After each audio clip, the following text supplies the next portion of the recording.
Hi guys, நான் முகேஷ். இன்னைக்கு பாத்தீங்கன்னா ரொம்ப ஒரு நல்ல விஷயம் நடந்திருக்கு. அது என்னன்னு மட்டும் நான் இந்த வீடியோ கடைசியில சொல்றேன். நான் உங்களுக்கு பாட்டாவே கூட போட்டு காமிச்சிடுறேன். ரீசெண்ட் டேல நம்ம மீன் பத்தி வீடியோ அப்லோட் பண்ணனால நம்ம டாக் பாய்ஸை கண்டுக்கிட்டே கிடையாது. டாக் பாய்ஸ் வந்து ரொம்ப கோவமாயிட்டாங்க நம்ம மேல. இன்னைக்கு அந்த கோவத்தையும் தனிய வச்சு அவங்கள சமாதானப்பட்டு பெரிய வேலையாயிடுச்சு.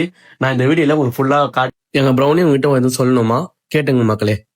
அப்படியே இருந்தா நம்ம சேனலை சப்ஸ்கிரைப் பண்ணி ஷேர் பண்ணிங்க. கேட்டுதா மக்களே?